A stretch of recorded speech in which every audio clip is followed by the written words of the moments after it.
some people will say, we'll just create an LLC. So gummies t-shirts, gummy sneakers, right? The problem with that is when you get equity, you're basically banking on future earnings getting paid out, right? Yeah. And that's the other thing you have to keep in mind is the startup world is relatively new to me. So I'm looking for any advice or questions I should be asking before joining. and that's how any wealth is built. Start by building or creating something that generates revenue, then you use that revenue to create more money. All right.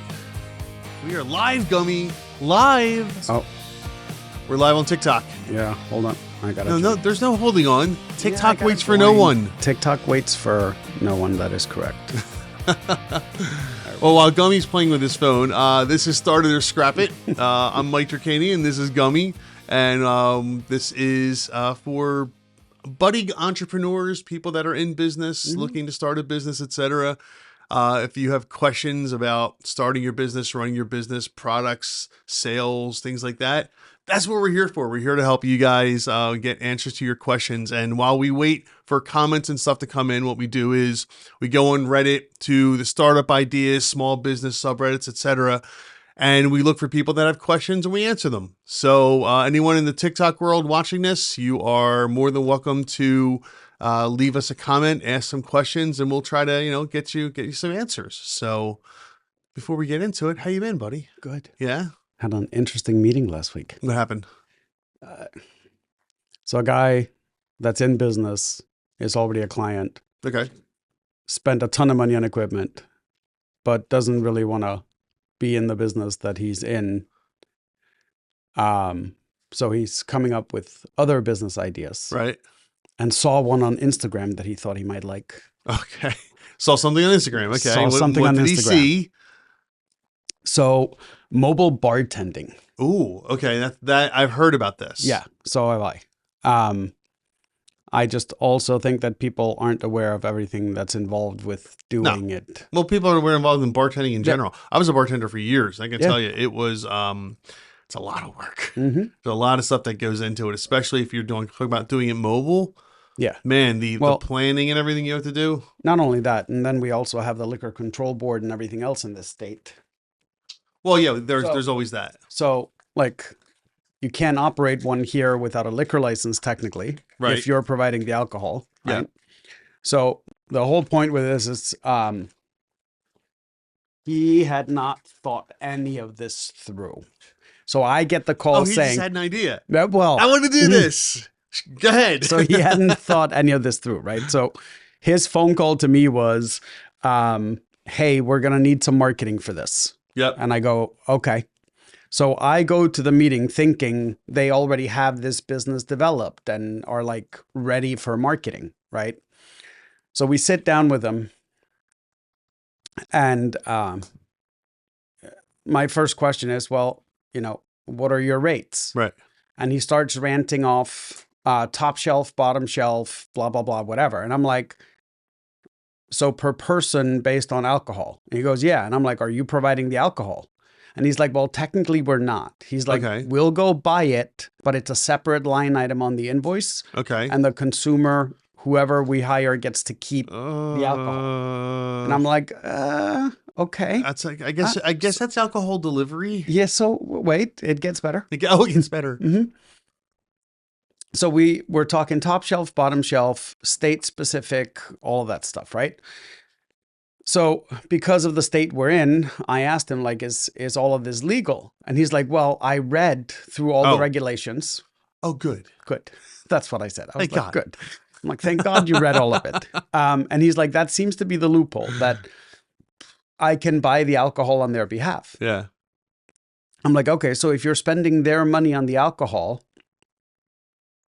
what's the difference between me paying you for top shelf and bottom shelf? Why am I paying more for you to pour from a $200 bottle than a $100 bottle if I bought the alcohol? Yeah. And he goes, that's a good point. And I'm like, this model seems to be slightly flawed, right? So I'm I like, just not thought through properly. It's okay. Correct. But I'm like, these are the calls that I get, ready for marketing. Yeah. No, you're still in the idea stage, right? Like, Right. I'm not supposed to be the business advice guy and all that stuff, right? Like, we're the marketing people. Yeah. Like, not saying I didn't enjoy having the conversation with him, but it was not the conversation that I expected to have based on, hey, we're ready for marketing. Right. No, you're not. You're not even close to it. You're not even close yet, right? Like you're No. 3 months out from at least. talking about marketing. But the interesting thing was, like, as we were talking through it, and I'm like, if you want to have price tiers, why don't you do a pour only tier Mhm. and a mixed drink tier, right? Okay. Because you need two different skill sets. Yeah, right. So if someone is just pouring like wine and beer, One's not really a skill. correct. Done. It's a service, right? Right. So I'm like, why don't you do those two service tiers? So you have one that's a pour only Yeah. and one that's a mixed drink only. And then you can say, okay, we charge either by the number of people you have, or you can just flat hourly rate it, Yeah. right? Like if I have to bring 4 bartenders for 6 hours, right? That could be an hourly rate per bartender, Mhm. and you pay more for a mixed drink bartender than you would. I'll tell you another idea with that too is the garnishments. Mhm. That you could buy, right? Limes, lemons, Yes. Yes. Tabasco sauce, for different drinks, So- and the mixers. Mhm. All that stuff So could be bought. So in his other business, he has a lot of like big equipment, Yeah. right? Like plenty of room. So I'm like, why instead of just being a bartender, why don't you partner with someone like an event equipment Yeah. company, right? So now you can do more than just do the alcohol. Like you could bring a mobile bar, right? Like you could bring glasses. You Yeah. could bring, so now you have add-on levels that you can do. Like, do you want plasticware or do you want glassware? If you want glassware, here's XYC. Yeah. Because a lot of people don't know that there's actually like wholesale equipment rentals out there. Oh yeah. Yeah, but a lot of people don't know that, right? Oh. So you can go, they would go to a party rental place and they'd quote them a number. You could go to your wholesaler and you could literally quote them the same number because Yeah. they're wholesaling it to you, right? Yeah. So I'm like, why don't you focus on that part of it where you're bringing like a complete bar setup area. So Yep. you bring the mobile bar, you bring 10 tables or high tops, so that the drinks portion of your party is completely taken care of. It's because then you have something that other mobile bartenders don't. Yep. Because he already has the equipment. It makes perfect sense Sure, to me, yeah. right? Like you could literally swing by and grab the stuff on your way to the party, right? But yeah, it's just interesting when people say they're ready for marketing or ready for something, there's right? And sometimes then you they're sit down and I asked him like, what are the legalities? Yeah. I'm like, what happens if someone gets too drunk at an event that you've been bartending at, right? Because we have, what's that? If someone is Dram shop.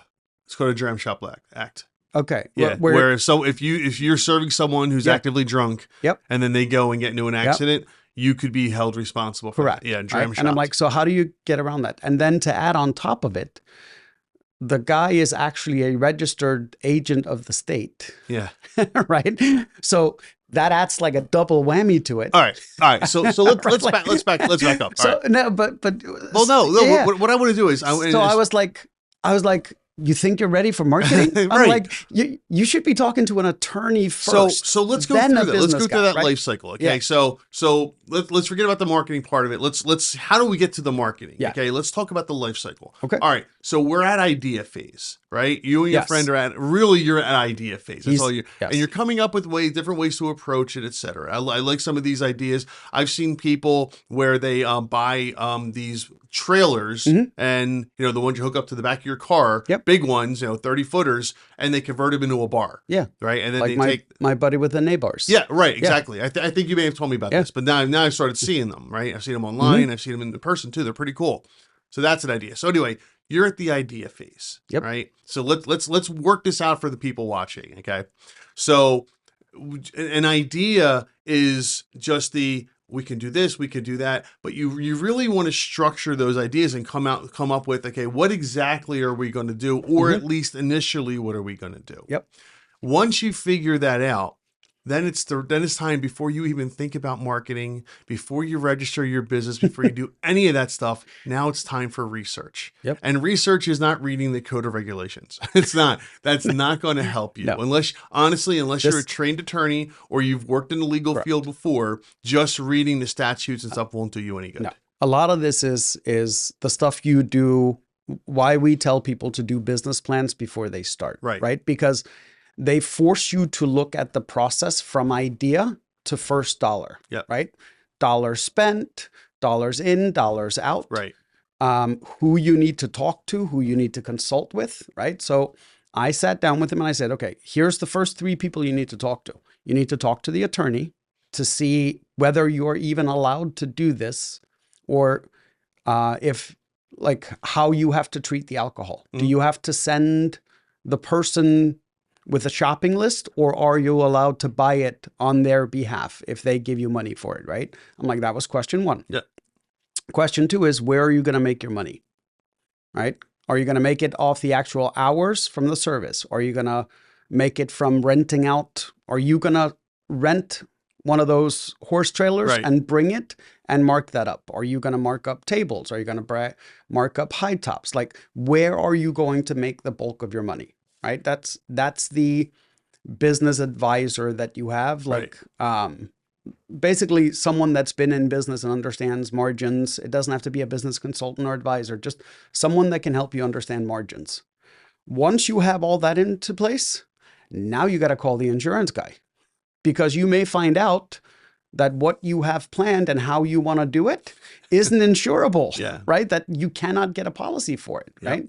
Or you find out that if you are the one purchasing the alcohol, that changes how the insurance even if you're buying company, it for somebody else, correct, right? Yeah. that can change how the insurance company looks at it, right? Because then technically you provided the alcohol or you got it on site, right? So, like, once you talk to those 3 people after you've fully formulated the idea, now you can look at it and say, okay, this could be viable, right? Because if you have to pay $100,000 a year in insurance, your rates would have to be astronomical, right? No one's going to hire you. So yeah, it's just interesting. So I think I would change the 3 groups of professionals you're working with. I agree. I think I would change it slightly, though. I think the first thing I would do is the financial forecast. Right? I would look at the business plan first. Yeah. Why waste money on an attorney if you realize, you know what, these numbers just aren't going to work out? Let's assume best case scenario. Right. Not that you can purchase and then sell the liquor, but that you're buying it on behalf. Always assume you're not going to be able to purchase and sell. That requires a license. But let's assume that you're buying it on behalf. But everything else, like I said, the condiments, the glasses, the being there, the expertise, all that's is made for profit, right?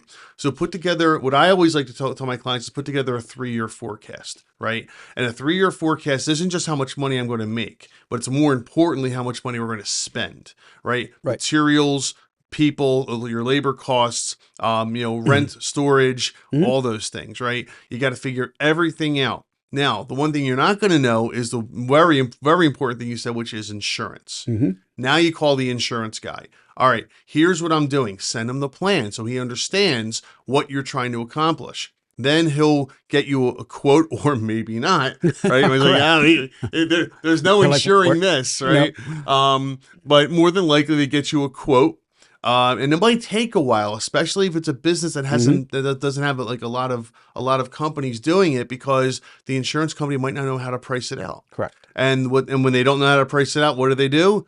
They overprice it. Oh, yeah. Of course, right? So then you take that number and you put it into your forecast, and then you see, all right, is this a viable business? What do I have to charge per hour or per day or whatever to make this work? And then you look at it and you say, okay, I got to charge $400 an hour. Well, no one's paying that. Right. Or I got to charge, $90 an hour or $150 an hour. Well, then maybe people are willing to do it. Who knows? Right. All right. So once you have your forecast together and you know what type of insurance you're looking at, then I would go to an attorney. And I would say, okay, here's what we're planning on doing, and let the attorney research for you. And then what you can do, and this actually is a very important thing to get from your attorney, is to get a letter from them not saying that, yes, you can do this, but that in their opinion, you should be allowed to do this. And here's why that's important, especially if we're talking about liquor laws, because you have the civil side of it, but you also have the criminal side of it, right? The civil side is, look, you messed up. You weren't allowed to do this. The state sued you and you lost. Here's your penalty, right? Right. It's monetary. It might suck, but it's monetary. The other side is the criminal side, where and a criminal requires a criminal intent, meaning that you knew it was wrong, but you did it anyway, right? If you have a letter from an attorney saying that, look, they did research and they believe that you should be allowed to do this, most of the time, if not all the time, that will negate what's called mens rea. That will negate the criminal intent. Right? So you weren't intending to do a criminal, you actually sought professional legal help, and you got a letter from an attorney saying that based on their research, you should be able to do this. It doesn't mean, because look, the law's not black and white. It really isn't. When we do research on things, I mean, you know this, right? When we do research on things as attorneys, we might come across something that says, yes, this is okay. We might come across a case where a judge has specifically said that if you do this, this, and this, that's okay. It still doesn't mean that it's legal because there might be the tiny little nuance in your situation where it's not okay, or your jurisdiction, your township or your county might have a rule that is just a little bit different. So it changes everywhere you go. So there's no way an attorney is going to be able to give you a yes, you can do this with 100% certainty. It's always based on our research and our opinion. But what that will do in most cases is negate the mens rea, the criminal intent. And therefore, if you do get shut down by the state for doing this, it's financial penalties only. Again, that might suck. But you know what? It's a heck of a lot better than going to jail. Correct. Right. So that's when I would get the attorney involved and get the letter from the attorney saying, "Look, we reviewed this, and this is what we believe is the situation here." That's pretty cool. So that's how I would do that. I didn't even know that you could do that. Oh, you can now. A lot of attorneys won't do it though, because if you get shut down, what are you going to do? You're going to sue me. Right? You're going to sue me for malpractice because, and I probably won't lose that. I'll probably be okay because as long as I did my research properly, but do I want to get involved in a malpractice suit? No. Right? So not all attorneys would do it. But if you find a liquor attorney, they have more expertise in it, and they would, and now it's going to cost you, but they would be more likely to write you that letter. Interesting. Yeah. So that's pretty cool. Yeah. So yeah, that is how I would recommend people to do that. So attorney last. I would say, well, once you know what you're going to be doing, yes, because it's difficult to go to an attorney and say, I want to do a mobile bar setup. Well, give me the details. Well, we haven't thought it through yet. Right? Give me all the details. Oh, that's when you call your marketing guy. Your marketing guy. You waste his time for 2 hours. Exactly. All right. So now we have a letter from an attorney. We have our insurance in place. We have our financial plan and our financial forecast and everything ready to go. All right. Looks like this thing is going to work. Yep. All right. Very next thing is form your LLC or your corporation, whichever it's going to be. Form it. Okay. Before you buy any equipment, form it. And the reason is why? If you buy it prior, it's technically not the company's assets. Correct. So if you go, I got it. I'm learning. I love it. It's great. If you go out and buy that trailer for $10,000, right? Usually it's titled. Those things are usually titled. Then you have to title it to yourself, right? Because it's not owned by a company. Because the company doesn't exist yet. So you would have to retitle it twice. You have to retitle it if you want. And in states like Pennsylvania, that means that you'll incur the tax twice, right? Yep. And let me be very, very clear about something. In Pennsylvania and a lot of other states too, if you title something to an organization that does not exist, it is a null and void title. So if I were to sell you a house, and you were going to put it in the name of an LLC, but the LLC hasn't been formed yet, that is a null transfer. So then it gets voided. Oh, so then it sucks, dude. If the title predates sucks. the yes, and there are people out there who look for those, who look to see, does this company that the company owns the LLC, was it formed after the deed was created? Right. And they can actually take possession of that property in certain cases. Wow. Yeah, you got to be real careful with that. So it's very similar with cars and stuff. If you form the LLC after the vehicle is titled, you could actually lose the title to that vehicle. Now, it would revert back to the old owner, which may be you, or it may be the other owner. If you had it immediately titled in the name of, so you got to be real careful with this stuff. So form your LLC right away. Yep. After you form the LLC, then you can start buying things. Then you can go to your marketing guy and start getting a plan. Signing leases. Signing leases and all those things. None of that should be done until the LLC exactly, is ready. Yeah, exactly. What happens with the leases, because there's third parties involved, is if you were to sign a lease in the name of an LLC that does not yet exist, guess who's on the hook? You are personally. Yeah. It is now in your name, since you're the one who signed it knowing that the LLC didn't exist.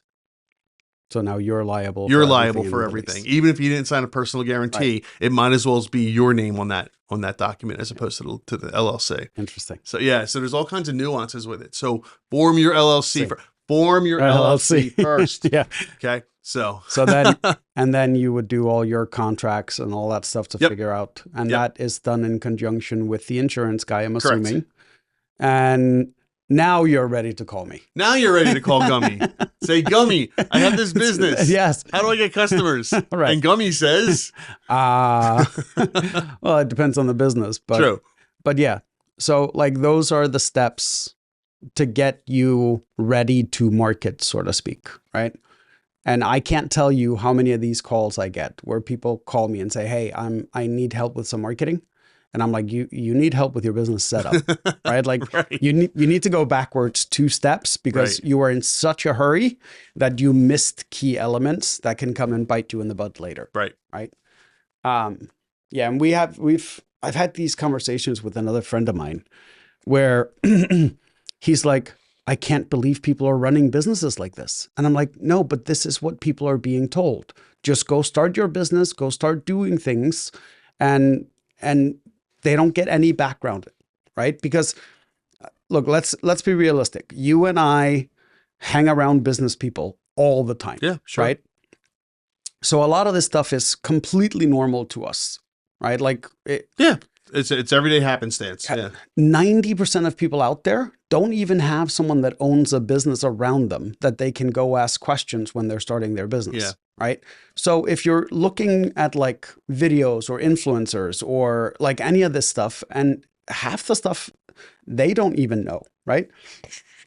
And whether it's doable in your state or not. Right. Like if starting a lawn care business in Vermont is drastically different than starting a lawn care business in Arizona. Sure. Right. Like the financial projections are completely different. The marketing is different. There might be regulations too. They're correct. Right. So there are so many things that you have to do in preparation before opening your business. And I have literally been on TikTok lives before where someone was saying, oh, just file a DBA and you'll be good. No. Right? And I'm like, I'm screaming from the top of my lungs, like, no, but it's just me and the phone, so nobody hears it, right? And then like, I'll join a live and I'll be like, listen, that's not quite how it works. Yeah. And then I get arguments like, well, I've been in business for 7 years and that's exactly how I did it. And I'm like, well, then it's just a matter of time. Then you're in trouble, right? Like if that's the way you did it and that's what you're telling Can I address that? Because that has actually come up a few times in the last few months. People talk about DBAs versus LLCs. Yep. Let me just address this to everybody real quick. All right. A DBA, doing business as, that's what DBA stands for, also known as a fictitious name, right? It's just another name by which a company goes. It's just, that's all it is, okay? So let's say, for example, over here we have a sole proprietor. It means a person who has a business by themselves, but it's not registered. Correct. Okay? It's running under their EIN number. No, it's usually running under their social actually, or they might have an EIN set up, but it's still theirs, right? Which means they have no liability protection, meaning that if the company gets sued, their personal assets are at stake. Yep. Okay. And then over here we have an LLC. Yep. which is a registered entity, which is an independent entity from the owners of the entity, That has which any- means that if the entity gets sued and loses, the owner's personal assets are not at risk. Right. Okay. So we have these two. If you start a DBA under the sole proprietor, so let's say the company is called XYZ Company, Mhm. right? And you want to sell t-shirts, right? Well, XYZ Company doesn't do much good as far as branding goes. We want to sell t-shirts, so you want to call it Gummies T-shirts. Mhm. That's the DBA, Gummies T-shirts. It's still a DBA of the sole proprietorship, Yes. right? It has not given you any liability protection whatsoever. Nope. Whereas over here, if you have XYZ Company LLC, again, you want to sell t-shirts, we make a DBA Gummies T-shirts. It's just another name for the LLC. Yep. So you are still protected. Can you transfer DBA? What do you mean? So let's say I wanted to have a DBA called Gummy Golf Music. Yeah. Right? But it's mine. Personally. It's personally Yes, my name, okay. right? Could I in a year say, hey, I'm gonna start an LLC, but I'm gonna transfer this DBA name to my legal entity? Oh yeah, sure. Okay. Yeah, you can do that. There's a little bit of a process by Yeah. doing it, but yeah, absolutely. You Okay. could take the LLC and move it over. I'm sorry, so take the DBA and move it over. Okay. However, what you have to be careful of is if you did some work or sold products under that DBA Mhm. prior to forming and moving it over to the LLC, Liability you're is still responsible for whatever happened under Yeah. your personal tutelage of the DBA, so to speak. Right. I just So. yeah. So a lot of people don't, and I've heard the DBA argument before. It is a terrible argument. Do not do that. I know. A DBA does you absolutely no good when, as far as protecting your company. Correct. And another thing with that is if you have an LLC that sells t-shirts, these are all LLCs here, an Mhm. LLC that sells t-shirts, right? Yep. And now you want to get into, I don't know, Sneakers. sneakers. Love it. Great. Sneakers. Okay. Some people will say, we'll just create an LLC. So Gummies T-shirts, Gummy Sneakers, right? Mhm. The problem with that is if something goes wrong with the sneaker line, everything from the T-shirt line is accessible as Yes. well. So what you really want to do is start a new LLC, Gummies Sneakers. Because now if something happens here, it won't affect anything over here. Got it. And vice versa. So what do they mean with, so let's say I have gummy t-shirts, gummy sneakers, gummy sunglasses. Yep. Could I have a holding? You should, yes. Go I ahead. know. Now answer your question. Sorry, I'm jumping the gun. I'm excited. So should I have a holdings company that technically then owns those three entities? Will Yeah. that keep them all isolated, or can they go after the holding company then? So, okay, so each, I need props. Yeah, but I don't you have need props. I need a board. I need a board to draw on. I kind of have one there, but that's all right. Oh, you know what? Here. Okay. Do this. You're taking background props? Oh, okay. There we go. I have paper here. Okay. So it's like this, right? So let's say we have, I'm doing this upside down, so I apologize. All right, so we have 3 LLCs, Yep. right? Gummy sneakers, gummies t-shirts, and gummies. Yeah, we got sneakers, t-shirts, and what? Sunglasses. Sunglasses. Okay, I'll just put SU for sun. Okay. Wait, U upside down is not as easy as it No. looks. All right, so we have these 3 here. All right, Okay. and they're owned by Gummy. Yes. Okay, individually. If something happens here, it doesn't affect you. It doesn't affect either one of these. Correct. Okay, something happens here, same thing, same thing. Mhm. The one thing where it can be an issue is if something happens with you, you get into a car accident, Correct. you kill somebody, your insurance doesn't Yep. cover it. They can then go after your assets, which could include all 3 of these. Correct. Right. So one of the things we recommend is setting up a C Corp up here. Mhm. I'm hoping I'm drawing this right. That's a okay. C Corp, It's a C. also known as a holdings company. Yep. And the holdings company owns these things here. Mhm. Now, what happens with the C Corp is not, you own the stock to the C Corp, Correct. right? You don't own, and then the C Corp owns the LLCs. Technically, somebody could get to your stock if you got into an accident, and your insurance didn't cover it, whatever. But this is a much safer way of protecting those LLC assets. Is to have a holdings company up there. And again, it's just another level of protection for you. This company likely doesn't do anything other than hold these assets. Right. So there's really no reason to sue this company Correct. because it doesn't do anything.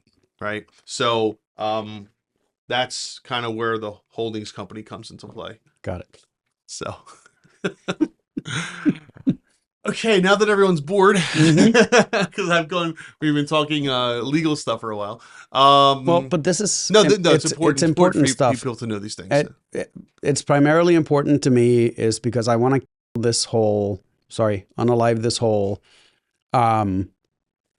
just set up a DBA. Yeah, it is absolutely not a thing. It's incorrect. It's just outright incorrect. I'm sorry. So if anybody ever hears anybody say, just set up a DBA. Bring it. Argue with me. Put it in the comments. Call. I'll give you my phone number. Call us. Explain to me how a DBA is protecting your business. Right. And I will tell you why you're wrong in even a minute or less. My other favorite is, well, if you register a DBA, it's like a trademark. No, it's not. I know. It's not. Who says that? People say this online. I know people are wrong. But once again, it comes down to the fact that there's a small percentage of the population that is actually familiar with business from multiple venues, right? So from the legal side, from the marketing side, from the financial side. And someone may have been in business. I'll give you a perfect example. All right. There's a guy not too far from here. They didn't know what their EIN number was, only to find out that it had been operating under the dad's social for 30 years. Oh, wow. Okay. So they finally figured out what their EIN number was. And then they found out that the workers' comp policy was under the dad, but payroll was under EIN. Oh, boy. So they go, we got to transfer the workers' comp policy. Yeah. Well, so instead of calling someone and transferring it, they just let the old policy lapse. Oh. Well, there was a few-day gap between the old policy lapsing. Someone got hurt. Someone cut off their hand. Oh, dear Lord. On a table saw. Oh. And the workers' comp policy, the old one, had lapsed by a few days. And the new one hadn't kicked in because they weren't sure who was setting it up and who was paying for it. And so there was a few-day gap where that happened. And guess what? That's when it went wrong. Do you know that in Pennsylvania and many other states too, if you don't have an active workers' comp policy, it's a criminal action? Yeah. Oh, yeah. You can go to jail for that. Yes, I know. Oh, God. Okay. DBAs and trademarks very quickly. I have to address this. No, we're done with DBA. No. Technically, once your product is in the market under a name, you have a common law trademark. Correct. But you do not have a federal trademark. But just registering the DBA does not put your product or service into the market. So, it has to be advertised. So for example, if I would set up, I would create a product called Arnold Palmer spread, and it's iced tea and lemonade jelly.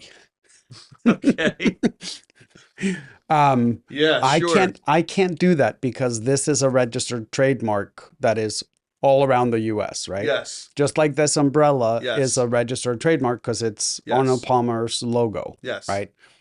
But if I wanted to set up Gummy's Honey, yes, I could slap that on a jar tomorrow as long as somebody else doesn't have that trademark. Okay. Yeah, absolutely.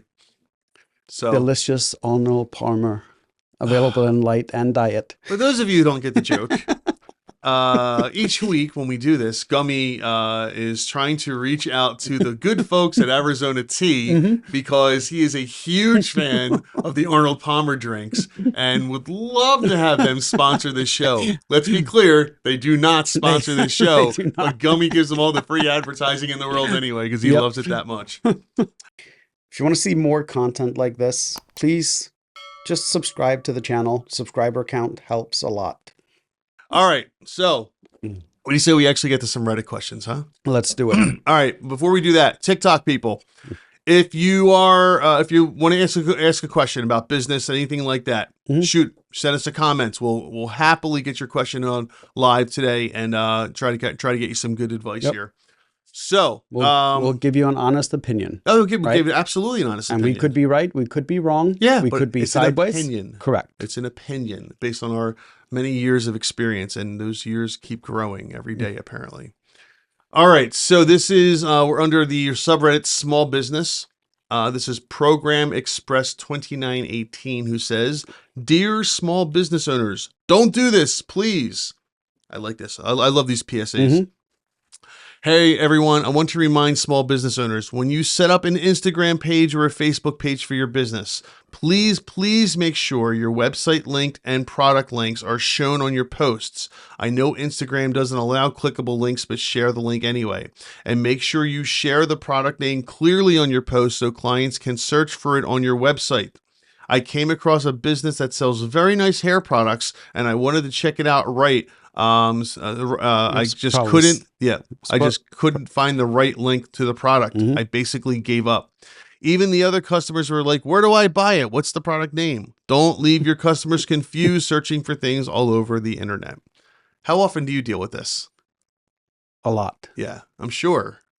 I mean, big part of what we do is social media marketing Right. and website development and all this stuff. And yes, we see it very frequently that someone puts out a great piece of content, but makes it very hard for someone to find it. Yeah. Right. And that's a lost sale. Just like this guy's talking about, or this lady. Oh yeah. Yeah. Make it super easy for them to get to the next step. Right. In marketing, we're always thinking what next, right? Because even if I get you to buy a product, what's next? Right. Well, I have to get you to either reorder or buy another product from me, because very few people have a single item sale, right? Like, you're not looking to sell to someone once. Right. You want them as repeat customers. Yeah. So the easier you can make it for anyone to find or buy your product, the better off you are. Right. Right. And they are correct in the fact that, yes, you should have a link, whether it's clickable or not. You should clearly state what the product name is. Oh yeah. Right. You can clearly state where to buy it, because there are now, even beyond this, there's a bunch of people that don't have their own websites, but are selling stuff on Amazon. Right. So you can even include an Amazon link if that's where you sell it. I saw there was a company that makes those robot pool cleaners. Oh yeah. Mhm. Yeah. You can't buy them on their website. They're only for sale on Amazon. Is that right? So this specific company, right? Okay. So I was watching hockey the other night, and an ad came on for them, and it literally says in the ad, "Search this on Amazon." And it shows you even how it's spelled on the screen. So as you're sitting there, all you would have to do is retype it. And I tried it, and it was brilliant. And the first results were all them. Oh, that's right? cool. It's a super easy way if you have a product, and this is probably a small business that Yeah. does this, right? They made it super easy for me to find the product right then and there. Yeah. Right? I didn't have to go to a website. I didn't have to do anything. All I had to do was open the Amazon app, which most people probably have on their phones already, Right. and type in 7 letters. That was it. And it just popped up. And yeah. Now it's super easy to buy it, because a lot of us have our credit cards already saved there. Oh yeah. We already trust Amazon. It's literally a one-click buy, right? It's too easy sometimes. Yes. It really is. It's like, do I want this? Mhm. Click. If I had to sit there and put my credit So card information that- each time, I don't think I would do it. But that's part of why Amazon became as big as they did, Yeah. right? They make it super easy for you to order stuff. They make it super easy for you to return stuff. Yeah. Right? Like, Amazon is all about, how do we make this as convenient as possible for the shopper, right? Like, they're very customer Yeah. focused and ease of use focused. So yeah, 100% what this person is saying. Yeah. And I don't do as much with Facebook and Instagram anymore, because I'm a service-based industry, so service-based product a little bit harder to do, but even still, I rely on you for that stuff. Yeah. So I mean, I'm assuming that's a big deal, right? People have this problem all the time. Oh yeah. Yeah. Oh yeah. I mean, I've even seen stuff like, I saw a golf gadget the other day, and there supposedly was supposed to be a link in the thing, Mhm. and there wasn't. Oh wow. And I couldn't find it. Like, couldn't. And I wanted it. I want this, Right? but you couldn't find it. So yeah, make sure that you're doing that. That's really good advice, because when people think of it like this, you have a Facebook page or an Instagram page because you're advertising your business. Mhm. Make it easy for people to find your business. Yeah, and to find your product. Like I've heard that, well, people can just click on the website in my bio, and I'm like, yeah, but if you have 2,000 products, how are they going to find that product that you were showing? Why are you making them search for anything? If they didn't even include the name of the product in it, like that's the worst. Yeah. Like, true. I'm okay with if I see a product and I got to go to your profile and click on the link in your profile, as long as I know what I'm searching for. Right. Right. But a lot of times I don't even get that. Yeah. That's true. I don't even know what the name of this thing is. I just know that it does. Wow, I like what it does. Yes. What's it called? Yeah, that's true. So yeah, if you're going to feature anything on your Facebook page or Instagram or any of your social media, put a link to it somewhere. And it's dumb stuff, right? Like I saw a golf simulator the other day, right? And the guy was obviously promoting the golf simulator. Yeah. And he very, very, very clearly stated the name. So I Googled it. Well, they make 7 different simulators. I couldn't tell the difference between the one he was showing me and like the top model and the bottom model. Like which one were you showing me? Because I liked the one you had. Yeah. Right. It's the obvious stuff that people miss. All right, so Program Express 2918. Thank you for that. Very good advice. It's unfortunately very true that people do that on a regular basis. I would like to say people do it more. Don't do it as often, but they do, and that is hopefully something they can clean up. So thank you for that. All right, let's see. Custard New 4180. Oh, I like custard. Custard. Do you like custard? We just stopped yesterday and grabbed some. Did you? Yeah, custard's good stuff. How did you know it was time to quit your full-time job to build your own thing? He says, long-time reader, first-time poster. I'm working full-time, raising a young kid on my own and trying to launch a product I've developed myself, and I'm burning out. I spent over 15 years helping other brands grow, mostly in the DTC space, direct to consumer. Now I'm finally building something on my own. It's about 3 months from launch, and I believe in it. I believe in it, but I'm exhausted. I still have so much to do, and I feel overwhelmed all the time. I haven't quit my job yet. I'm scared to, but I'm also scared I can't do both much longer. I'm tired of pouring myself into growing other people's businesses. I believe in this product, but it's terrifying to risk not only a big chunk of my savings, but also the steady income that kept everything afloat. If you've been here, how did you know it was time? Did you wait for revenue, go all in, or just hit a wall? Wow. So the kicker here is the kid, right? Having a child at home really changes the dynamics and changes the calculations quite a bit. If it's just you, oh yeah, all day. I'll sleep in a box. I don't care. I'll do what I have to do. Right? I'll sleep on the factory floor, so to speak. Right. But when you have a child at home, that definitely changes things quite a bit. Yep. Let's assume there's no help. There's no parents to help out. No family members that are. I'm sure, hopefully there is, but let's assume there isn't, so we can give better advice. Right. Me personally, you might feel differently about this. I don't think you can quit your job until you know that this business is bringing in steady revenue. I think you have to continue doing both. I know it's going to burn you out, but you have to look at the light at the end of the tunnel and know that it's coming. It's just a matter of time. I'm really glad you believe in it, because you have to believe in it. Otherwise, you're going to give up. If you really believe in this product, yes, you can start selling it and start getting revenue as a side gig, right?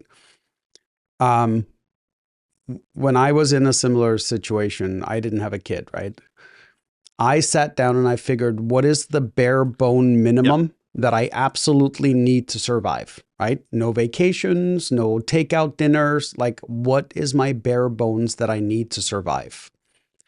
And then I went and looked and saw, okay, if I had to take a part-time job while launching my business simultaneously, what do I really have to make just to survive? Yeah. Right? Because all my other time is going to be spent on the business. And I found out that I would have been able to take a Friday through Sunday job. Okay. Right? So basically work weekends. A part-time job to cover bills. And then I would have had the other 4 days to work on the business itself if I ever needed to. Fortunately, I never had to do it. But you had to plan in case you needed to. So my first year in business, I took a part-time job with a t-shirt company where I would travel around. We talked about this Yeah. The other, Yeah. where I would travel around and do heat transfer, right? Because I'm in the B2B space. There wasn't a lot to do on the weekends. So that's what I did to help support while I was first starting the business. So that's good advice. I like that. I like the idea of maybe a transition. So you start off with your full-time job Mhm. for arbitrarily 6 months. You keep doing that while you're building some revenues and some Mhm. some growth in this thing, and then figure out again your bottom line. Convert that to maybe a 3 or 4 day part-time job somewhere else if you have to. Yep. Continue to grow your business. The kicker here, I think, is going to be health insurance. My guess is that this person has health insurance probably through their job Correct. that they're going to lose if they leave that job. So fortunately, we have a lot of states have CHIP Yep. for children, Mm-hmm. and then you can go on Obamacare, Yeah. even Well, though it's not. that's still what we call Correct. it, I guess. Yeah. Yeah. So What's it called? The medical the healthcare. What's it called? The CARES Act, right? The care something. Well, I knew the act. Whatever I'm it talking is. about the website. Oh, the website. Yeah, I forget what it's called. But anyway, go ahead. Healthcare.gov. Healthcare. Yeah. Yeah. But you can then you can calculate that into what you need on a monthly basis, right? And because it's income based, it's a pretty good system for someone that's going through this transition. Yep. And also, if you're going to be solo, you're not going to be able to get any other health care because I believe you need at least 2 people on a medical plan to qualify for a group business plan. So you're going to be on that Either way. either Yeah, way. True. Right. Yeah. So yeah, once you get all the financials figured out, healthcare, et cetera, if you can make it work where you have again a part-time job could satisfy it, then and you can spend more time to your business, and then that's over time that 4 days becomes 3 days for the part-time job becomes 2 days, and maybe eventually it goes away, and you can because you have to ease into it. Yep. I don't think you can just cut and run. Not With a child. Not with a kid. No. So I get that you're scared and you're going to be scared and unfortunately, and you got to prepare yourself that. And it doesn't stop. Well, that's the thing. I was going to say, you have to prepare yourself that while you're doing this transition and everything's going great and you're building revenues in the company, and then you finally quit and dedicate full time to the company, the next day, everything could fall apart. Oh yeah.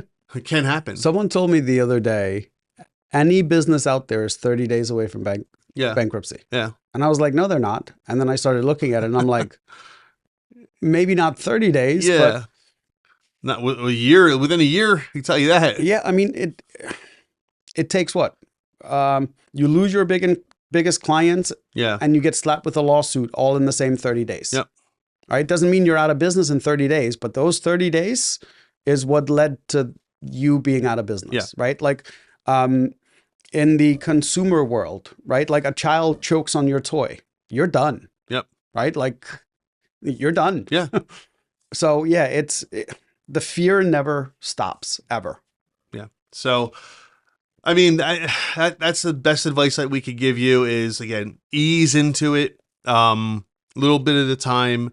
You're going to have to leave your full-time job at some point because you can't burn the candle on both ends at some point. And quite frankly, your employer might find out about it and they might not be too happy either. Oh, it's the other side of it. That's the other side. The other side of this coin.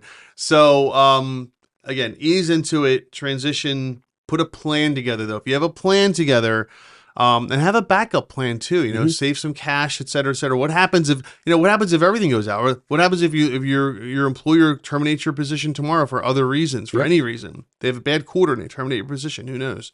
So, figure out what your plan's going to be, because again, protecting your child is obviously a very, very important part of this. Without the child, the calculation's a lot easier. Correct. Go broke. Who cares? Yeah. It's just you. What do you care? You'll eat ramen noodles for the next 6 months. You'll be fine. Yeah. Can't do that with a kid. So, best of luck to you, Custard New 4180. We are praying for you. Mm-hmm. All right. And again, people on TikTok, don't hesitate to add a question or a comment if you have questions about your own business, business ventures, and want to get some good advice from us. All right. This is from Slug Huntress, who says, I don't remember what it feels like to be off of work. Oh, I know this feeling. This this is really just a small vent. I've owned my business since 2021, and it's a service-based business that relies on me to do the work, which is book editing. It's my dream job. I love it. I set my own hours and do what I want. But I'm tied to my phone. Neighbor, yeah. So that's an oxymoron. How so? I set my own hours and do what I want to do, but I'm tied to the phone. Then you're not setting your own hours. The phone's setting your hours. The phone's setting your hours, yeah. I guess, yeah.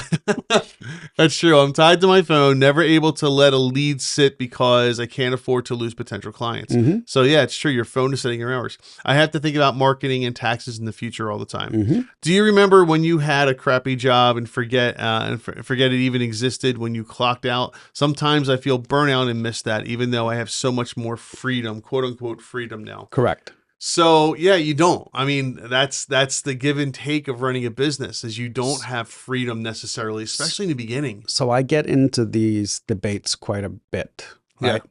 Yeah. Is when do you work for yourself versus when do you have a business? Right. Right? Because working for yourself, you can have a business entity. Yeah. But I wouldn't necessarily consider it a business. No, you're just, right? you're taking your hours and you're doing it for Correct. someone else. Instead of working for this person, you're working for this and you're constantly entity. Yeah. selling your own hours, Yeah. right?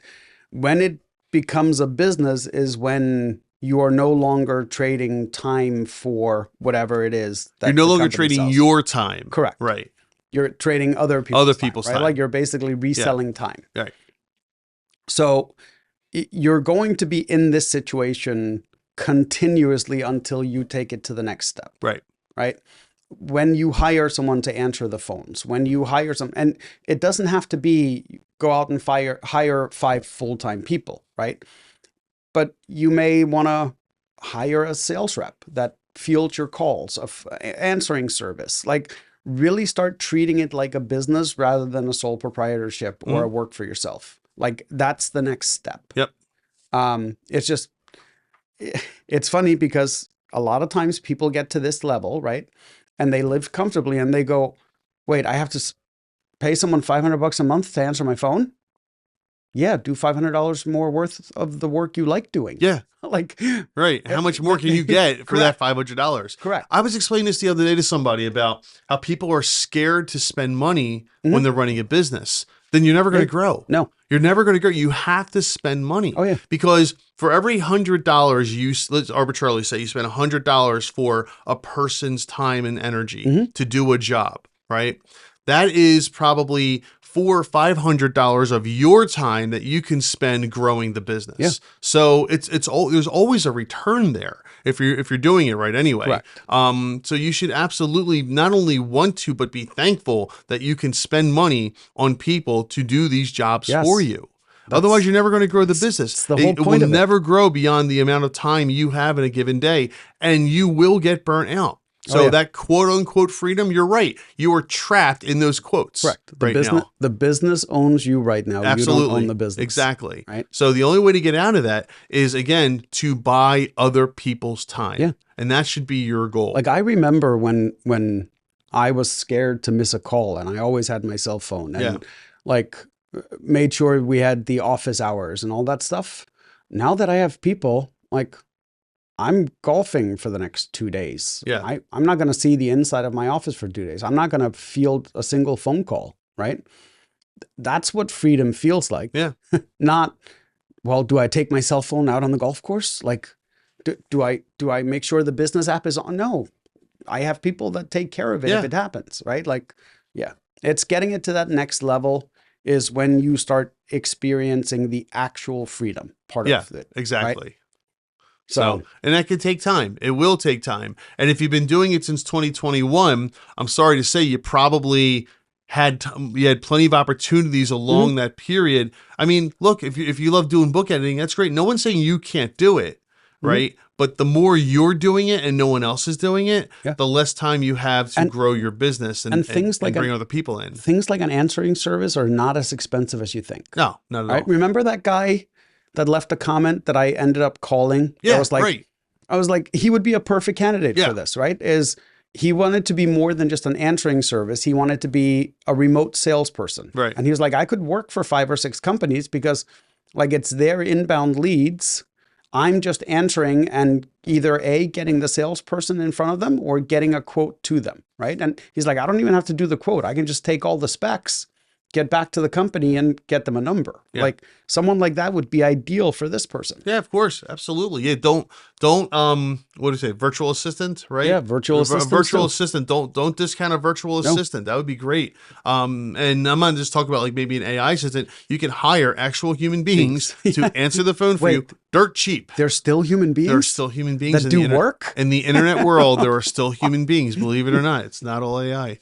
So yeah, you can hire people to do this and it won't cost you very much money at all. And just think about how much, I mean, if you're talking about your phone being the biggest tether to your business, you can get rid of that dirt cheap. Yes. You really can. Yes. And then think about the freedom you're going to have, right? So there's ways around this, man. I totally understand. And again, I was there when I was younger and first starting out. I didn't want to spend money. I learned probably too late, but not so late that it made a difference, that spending money is the only way to grow. Yes. You have to spend money. Yes. So don't be afraid to do it. All the time. If you are just getting by, like, you know, you edit a book, that's your paycheck, and you're just getting by, then you're not really running a business. You're not. So to answer Peter's question, there are no free virtual assistants. Yes, Peter from TikTok asks, are there free virtual assistants that are not AI? No. Because that requires someone to actually do a service. You're paying for someone's time. Right. Now, it's not free, but it can be dirt cheap. Like you can be talking $10 an hour if you go onto certain websites and like Fiverr and things like that. You can get people to be virtual assistants for dirt cheap. And there are, I don't know if I ever told you, but a buddy of mine from Holland moved to the Philippines, and his specialty was recruiting people that spoke English without an accent. Yeah. And he had a call center, and not in a million years would you know you were calling someone overseas. Is that right? Oh, yeah. That's funny. But that was kind of his niche, right? Yeah. But he was able to charge more for it because there were companies that didn't want it to sound like you were calling someone overseas. Yeah. So he found a niche in the market. There you go. So, all right. So Slug Huntress, I feel for you. I really do. You can immediately get your freedom back by getting a virtual assistant to handle the phone. If the phone is the thing that's keeping you, the phone and the bookkeeping and some of the marketing and some outsource those things, man. You really do. And they're not terribly expensive. So best of luck to you. I really do hope that helps you. I hate to see people feel like they want to give up because it's just too much. I don't want to see that. All right. Oh, this is a long one. Half the battle of being in business is figuring out ways to buy your time back. Yes, exactly. Like that's exactly right. Yeah. How do I buy my time back? Because when you're first starting out, you were giving all of your time and then some. Yes. And then later on, you're trying to figure out, okay, how do I buy my time back? Because my time is now going to be better better used building the business, which is what it should be done. It should be focused on high money generating activities. Yeah. Right. Doing your taxes is not a high money generating activity. Right. Answering your phone is not. Yeah. It's not that initial call. The sales call, the second call might be, but that initial, hey, I just want to see if you can do this. Right. Is probably not high value activity. Yeah. Right. All right. This is from Frankolicious.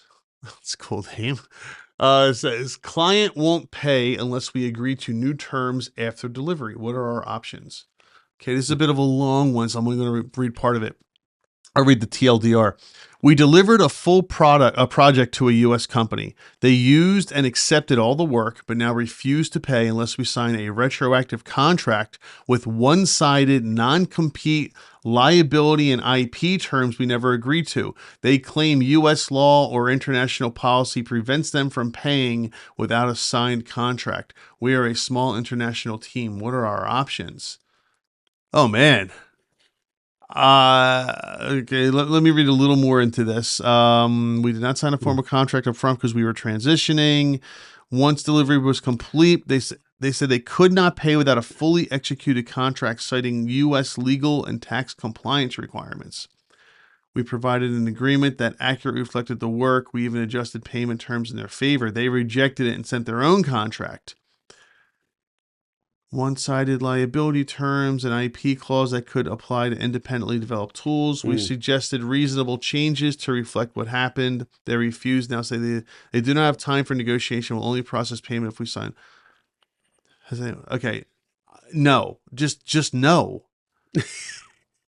Actually, A. Taylor says, "How much money are you talking about?" That's actually a very good point. Right. If you're talking about a couple of $1,000s, you're out. You're probably not gonna collect it. Yeah. If you're talking about $100,000, then yeah, man, this is.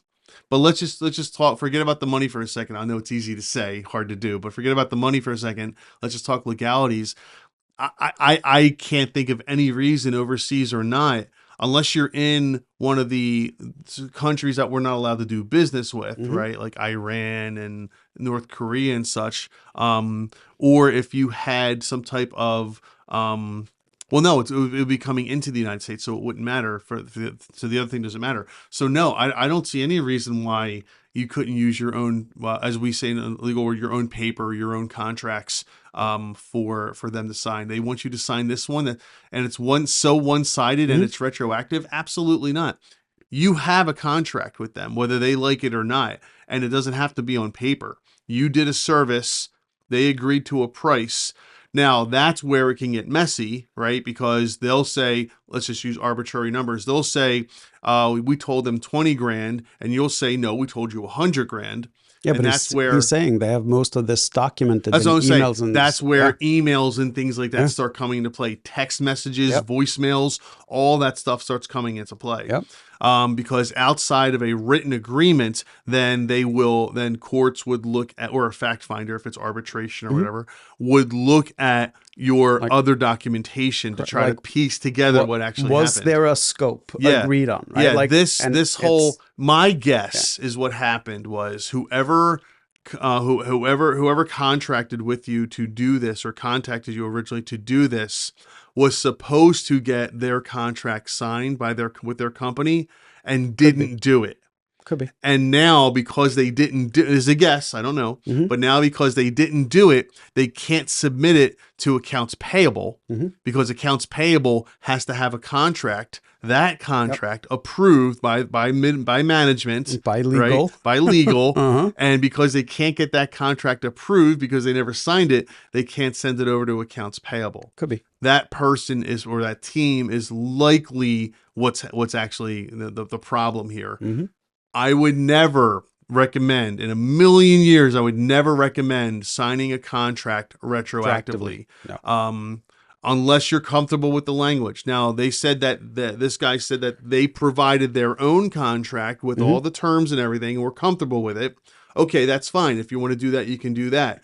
But you already did the work. They've already accepted the work. Technically, the contract really doesn't do anything. So here's what people don't understand about contracts. Contracts require a few things. Right? We say offer and then acceptance, right? Are the two things that have to be in a contract, right? But then there's the third thing that's incredibly important, right? And that's what's called consideration. Consideration is, what are you getting out of it and what am I getting out of it, right? I can't have you sign I can, but it won't be effective, sign a contract that you're getting nothing out of.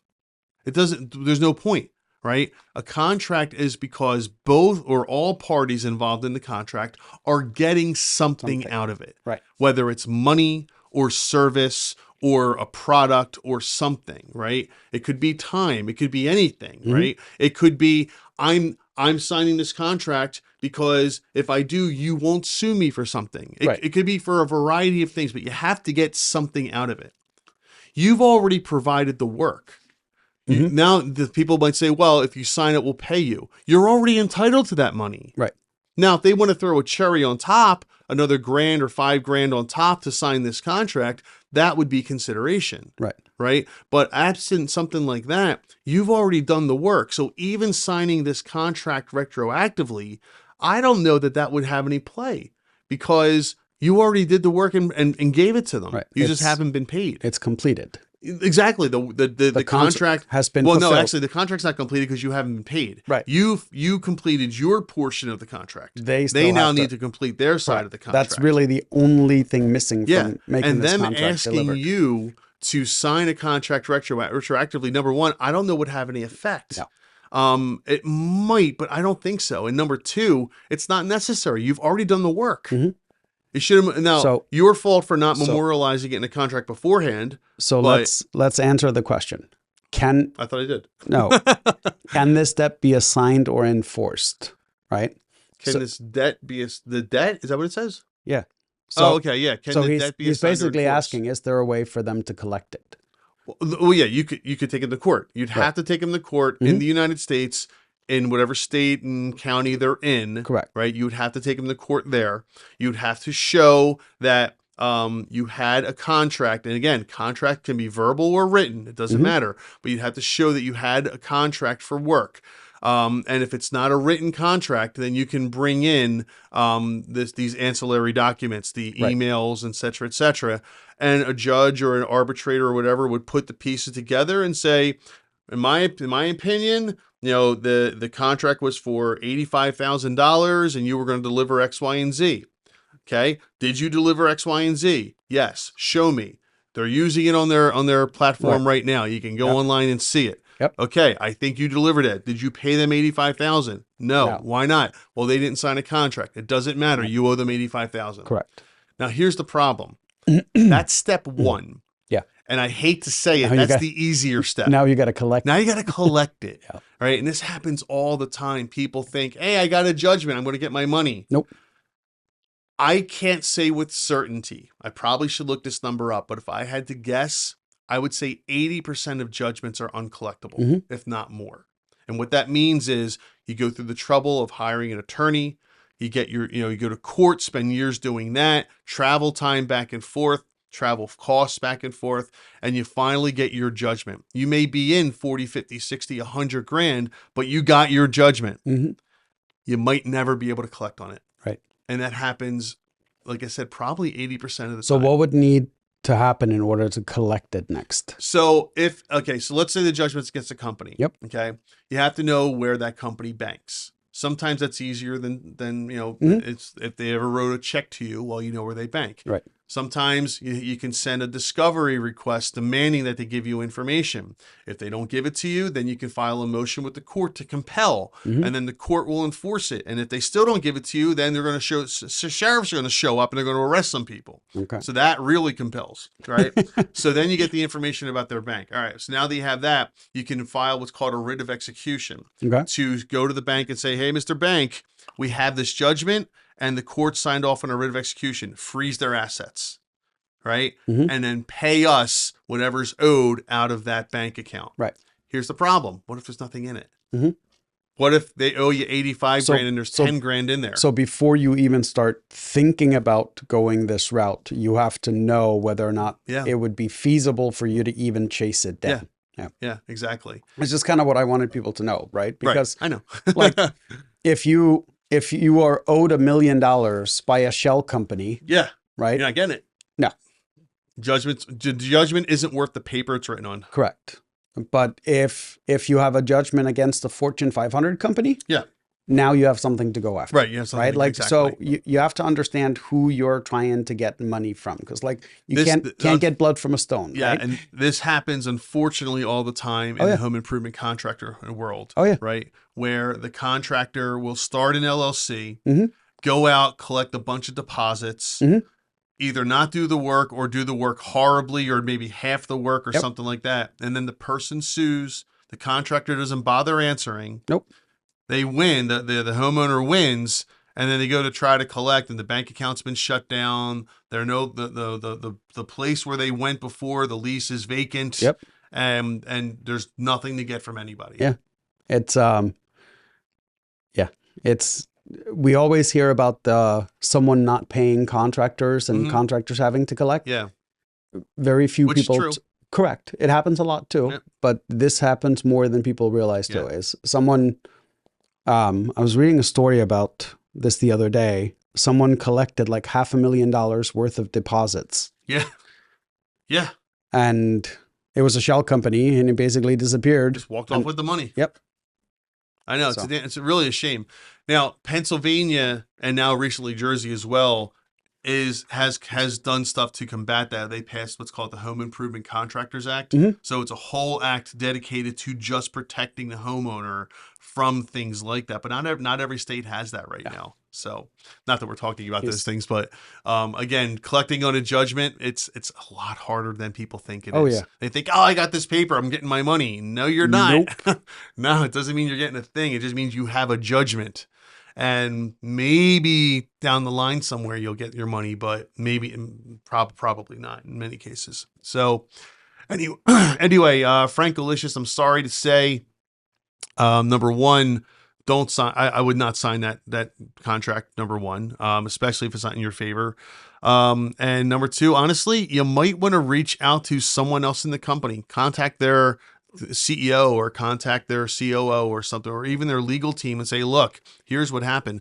I'm guessing, and again, this is just a guess, I'm guessing that whoever you were working with did not get the contract signed like they were supposed to, and therefore it can't be turned over to accounts payable. Yep. That's my guess. And they could have issues with, it's that conversation. Let's say it's code. Yeah. Who owns the code? Right. Right. And the legal team may have said, well, this was meant to be proprietary for us. We don't want someone else getting it. Right.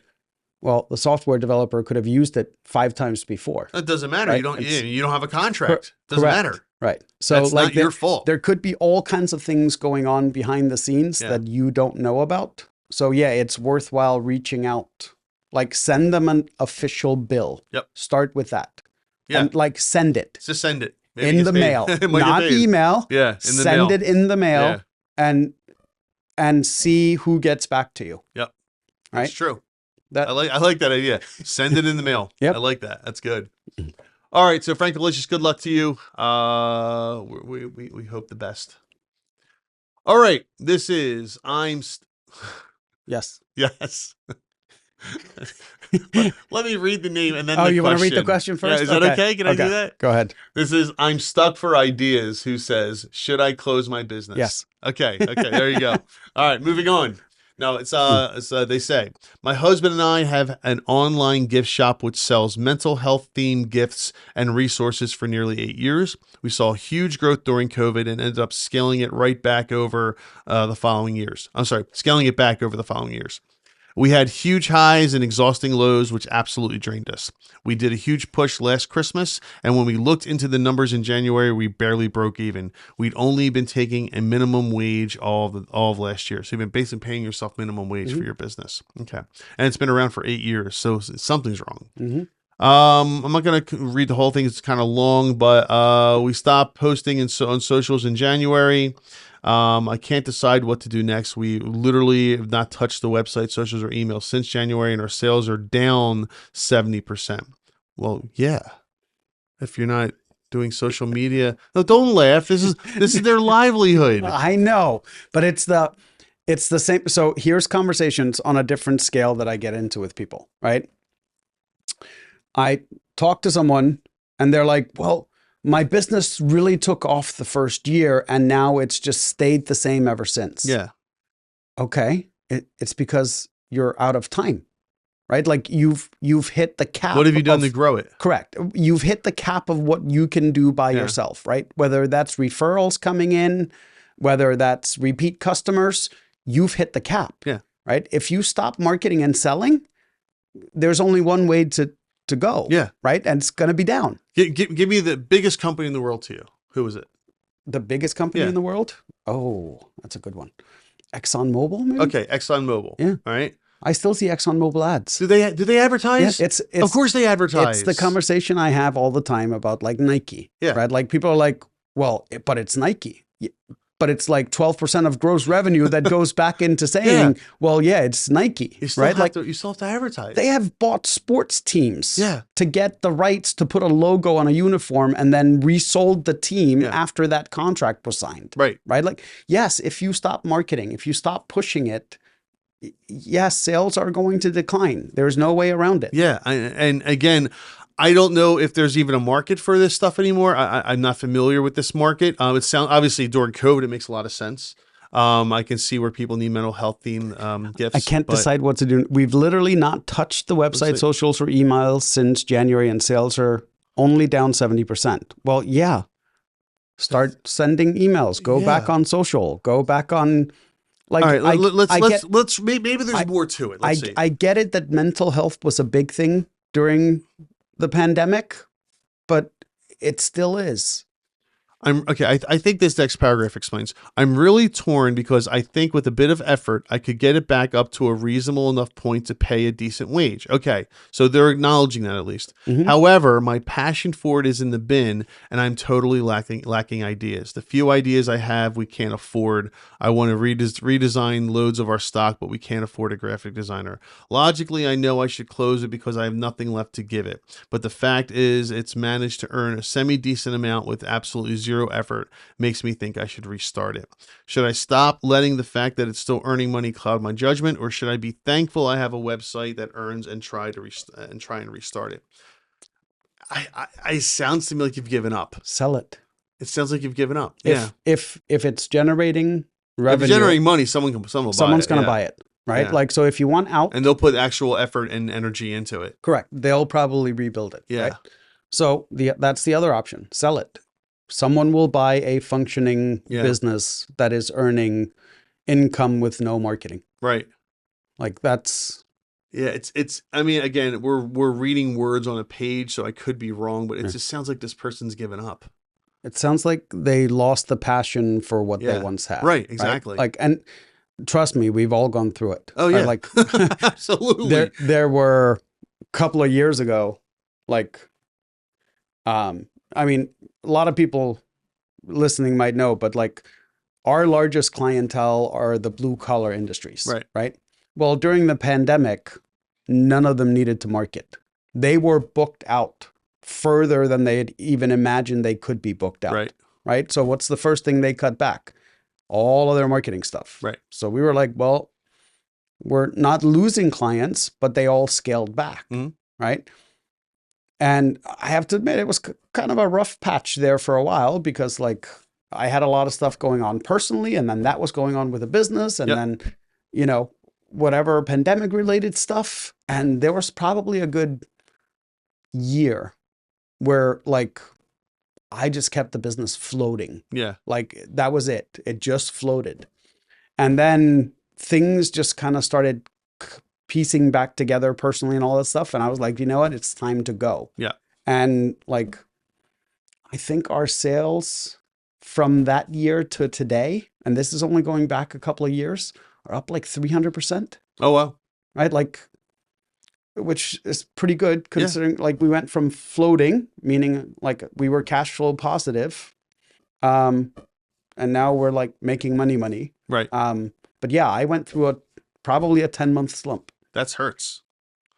So, yeah, I mean, it's not unusual during a restart. So anyway, yeah, I'm just like, look, if your heart was really in it, you know what you would do. You would fight tooth and nail to keep this thing going. Absolutely. You wouldn't let it sit. So I think you're right, I mean, I think either sell it because it has value right now. Yes. But if you keep letting it go, it's going to become worthless, and you're going to get anything. You get nothing out of it. You're 2 to 3 months away from it, unless those are all repeat customers. You're 2 or 3 months away from it being worthless. Probably, yeah. So, but it doesn't sound like you have to put a lot into it to get it going again. No. It's. Look, I'm stuck for ideas. I think you know what you want to do. I think you're just trying to see if other people agree. Honestly, I do. I guess what you're trying to do. So, and there's nothing wrong with that. Validation is what the internet's all about in many cases. Pretty much. So, yeah, I would say if you're really just not into it, just let it go. Yeah. Sell it or let it go, one or the other, and go do something else. But the good news is you've proven that you can do this. Maybe it's something else that's going to motivate you down the line. Maybe it's a transition, not a close. Yeah, right. Exactly. So good luck to you. hope it works out. But I again, I've been there, seen it, and it's a shame when that happens. It's rough. Yeah, it is. All right, TikTok world. We're gonna do like another 10 or 15 minutes. If you have questions or comments regarding your business or your strategies that you'd like us to provide advice on, by all means, send them in. We'd be happy to hear it. All right, let's see here. Last one. Well, we'll see. Okay. All right. This is from Icy-Detective 6497, who says, "Want to know joining startup? I will." Okay. Want to know joining startup? Oh, what? Sorry, what? I said What? want. I don't know why. What to know joining a startup? The startup world is relatively new to me, so I'm looking for any advice or questions I should be asking before joining. The company offers professional services. A founder approached me to help expand their company in an area I have deep specialization in. My job would be a mix of sales, training internal staff, adding additional resources, and serve as SME. SME? What is SME? Social media expert. Expert, probably? Okay. I'm giving up 50K of open market salary. How should that translate to equity? Are there any major questions I should ask or info you need? Thanks. Yes, there's a lot of major questions There's a you lot. should ask. Like, where do I start? What is 50K of equity of the total value? Yeah, right. Like, what's the gross revenue of the business? No, so a lot of people do this a lot. They especially when they're younger, they want to work with a startup because 5 years could be worth $1 billion.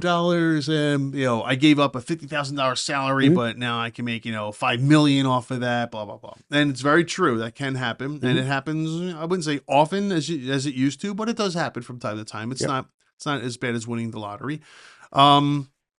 So the question really becomes, and we kind of talked about this earlier today, right? What is the bare minimum you need to get by? Are there other factors like family, kids, what have you, right? Yeah. Where are you living? Are you living at home or do you have an apartment? So what is the bare minimum amount of money you need to get by, right? And once you figure that out, if you're able to sustain on that for a few years, again, this is just my way of looking at it. If you're able to sustain on it for a few years, then say to yourself, do I feel comfortable with this company that this is the one that's going to be the winner? Right. Is it worth taking the risk? Because that's what you're doing. You're taking a risk with this company. You are putting all of your eggs in their basket. And is it worth it to you? Do you think that that's going to pay off in a few years? This is basically what I did when I was offered. Okay. When I was with a website design company, right? So they offered me a promotion that was meant to have a pay increase with it. Right. And I was offered if I wanted that pay increase in equity instead. Yep. And for however many years I was with, that's the amount of equity I would get. Okay, and cool. I ended up getting about, call it 5%, give or take, of the business over like 3 years. And it was capped, right? Yeah. So it was only up to a certain percentage. And then from that point, I would start receiving the missing salary, so to speak. That's cool. So yeah, it was a win-win deal. Yeah. Right.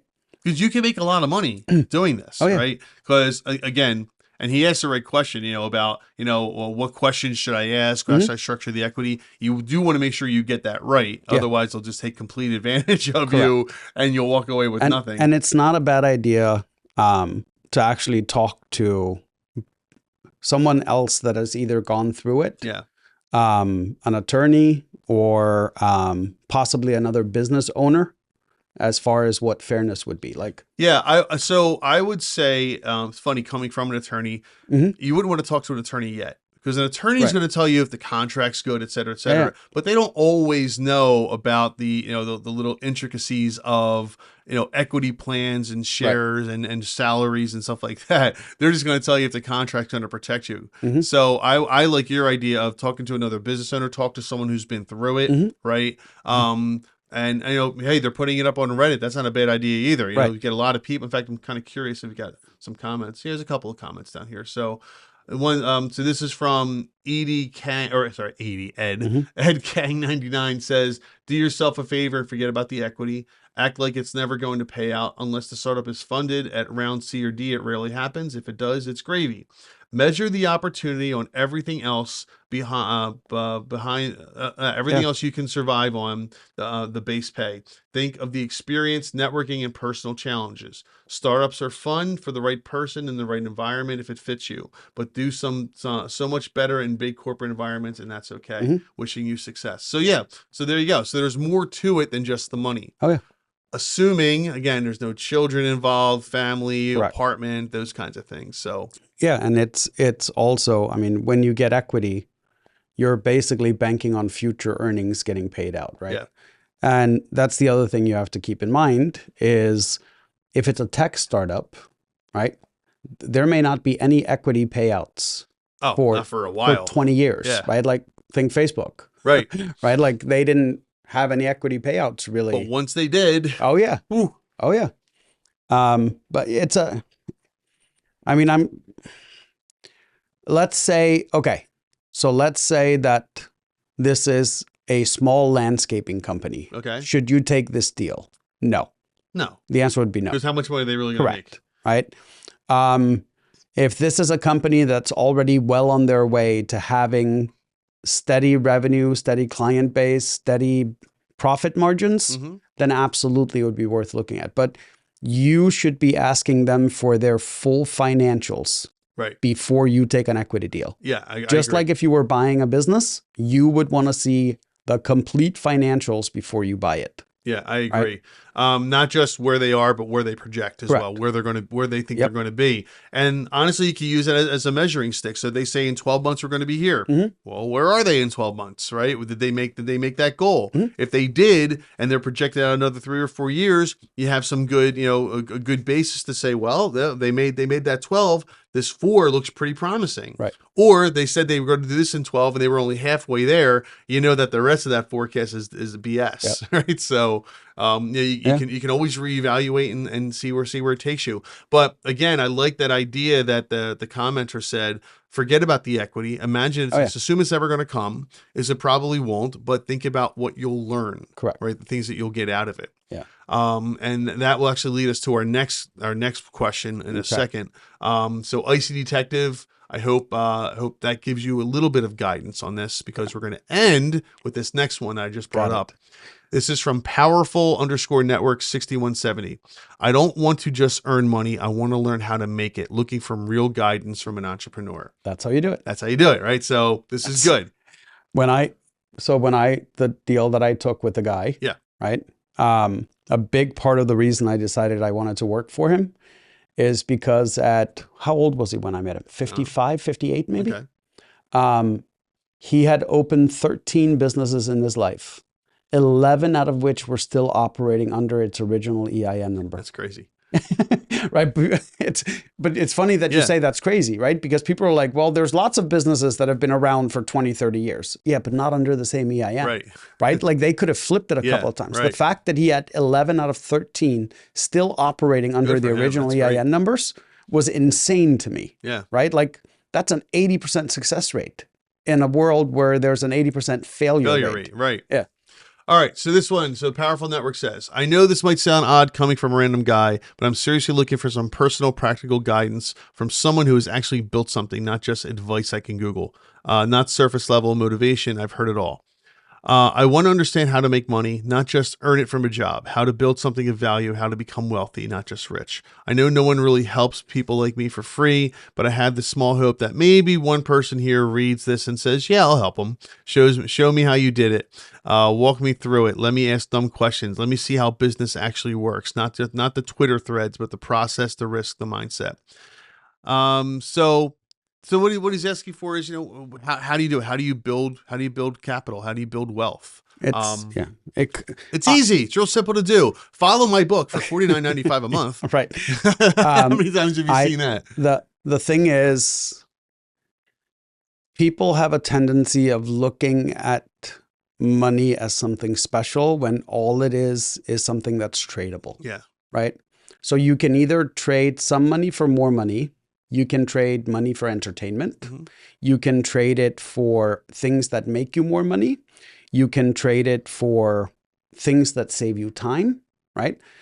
So when you're first starting out, you're probably going to have more time than money, Yeah. right? So you should spend as little as possible on the time portion, right? And more of that time on actually making money. It's funny because I commented on someone the other day, said the moment I started building actual wealth was the moment that I realized I have to spend more time creating than consuming. Okay. Right. And when I say creating, I mean creating any type of value or creating more money. Like when I do research on stocks, right? To me, that's creation time, Sure. right? It's not, am I consuming? Yes, but I'm consuming for the purpose of creating, Right. Once you learn that money simply flows in circles, and It really does. it does, right? Like, I'm trying to explain this like as if, because normally I talk to people that have already done it, right? Okay. Like it's So here's the kicker for me, right? Yeah. So this thing I've always been taught. Most people think that money is used to buy things. Yes. That's what they think. They Yes. think that you earn money and then you buy things Yes. with it. And that is true if you have the consumer mindset. Yes. If you have the business mindset, that is not the case at all. No. Right? Money is there to reinvest in your business. Yes. The things that you buy is you buy things that will earn you more money. Yes. You buy assets. Correct. You don't buy liabilities. Correct. That's what money is for. Money is for you to use in your business to buy more assets to earn more money. Yes. Right. So earlier when we talked about buying people's time as a business owner, that's buying an asset. That's what you're doing. When you hire an employee, you are buying their time. You are paying them for 40 hours of their life during a week, and you're paying them a set amount of money with the anticipation that what they earn you is more than what you pay them. Correct. Right? And anyone who says otherwise, they have no clue how money works. And also I think a big thing that people underestimate is the time needed. Yeah. Right? Like I think it was someone said if you had $1 of original J&J stock. Yeah. Right? And you would have reinvested every dividend payment. Right. You would have kept every stock split. I forget what the number that would be worth today, but like it's an obscene amount, right? Like it's like 3-figure millions, right? Or double-digit millions. Yeah. And that's $1. Yeah. Right? And I think it's also like people get impatient. Compounding takes time. Right? Like but once you compound enough, right? It's that old saying of, so if you have an 8.5 by 11 sheet paper, and you double it in size, right? So now it becomes 17 inches instead of 8, or 22 instead of 11, right? And then you fold it out again. Do you know how many times you have to double it in size to get from here to the moon? 200. 17. 17? Yes. Wow. Right? Because everybody looks at the small numbers in the beginning, right? But by fold 10, you're doing hundreds of kilometers per doubling. I'll give you another one. If you were to, in the year, say 100, you were to put a penny in a bank, and you were to earn 3% interest on that penny from then until now. That penny would be worth 10,000 times all the money in the world.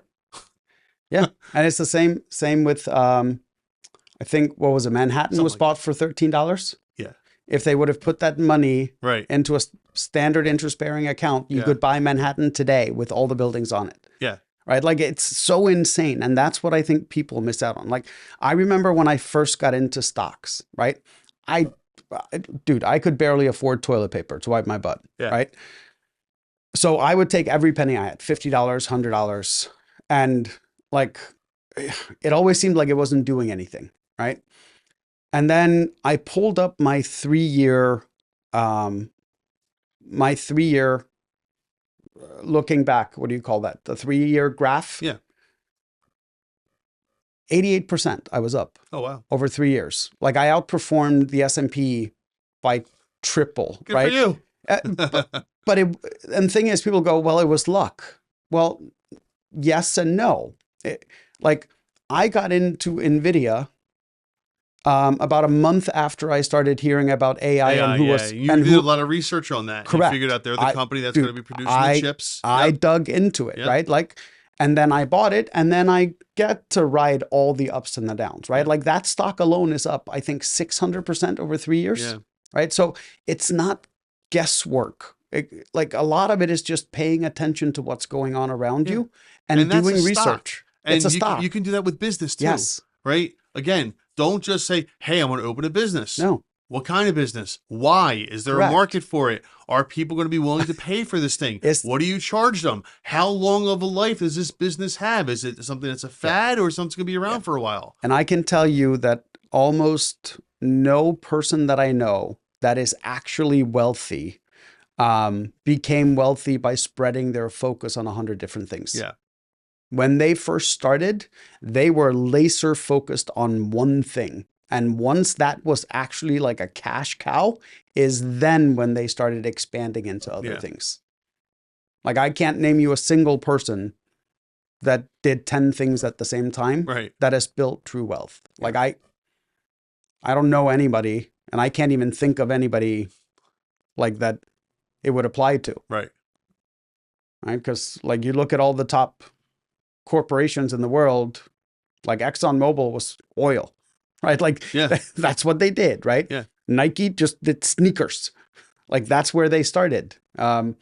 Amazon started with used books, which everybody thought was a dumb idea. Yeah. Right. Like, but they laser focused in on that. Yeah. Right. Like, and that's how any wealth is built. Start by building or creating something that generates revenue that then you use that revenue to create more money. Right. Yeah. That's the best way I can explain it. So powerful network. Just I hear what you're saying. You want to learn from people, and if no individual person is willing to take you on, totally understand. Watch podcasts like this. Go watch other things and start reading. There's lots. There's 100 different ways. There's a bunch of them. Like right now, I can name you 4 podcasts that you should go listen to. Go ahead. Right, like go listen to The Basics of Cody Sanchez. Yep. Like I'm not a huge fan about everything she says, but it's a great start. Alex Hermosi. You love Alex Hermosi. How I Grew This. Yep. And the 4th one, I don't know, would be Start It or Scrap It. No. No, but you have your other one though, Crap No One Tells You, right? A lot of that has business related stuff. And but I also like for a totally different reason, Lex Friedman. Oh yeah? Because when you I remember the first time I listened to Lex Friedman and Elon Musk have a conversation. Yeah. And I was like, I have no clue what they're saying half the time, but it gave me an idea of how far I am behind when it came to certain things, right? And when he's talking to people and you realize like the abundance of knowledge that these people have on often a very specific topic. Mm-hmm. And then I look at myself and go, okay, am I really good at one topic? Like am I that level? Right. And if the answer is no, then how do I become that level? Right. Because that's where you start excelling, if that makes sense. But that's why it makes sense to me. That's why I love listening to Lex Friedman, because it's all over my head. All right. I think that's going to wrap it up for today. That is it. Reddit, thank you very much. TikTok world, thank you very much. We will. Are we finally gonna be back on Wednesday, like we're supposed to be doing this on Wednesday? Yeah. No, you're gonna be at my house at a barbecue next Wednesday. Okay, so we won't be doing it next. Unless we're doing it live from the barbecue. We're gonna do it live from the barbecue. We'll figure it out. Maybe Tuesday or Thursday. We'll figure it out. But all right, man. Other than that, buddy, great to see you. We'll talk next time.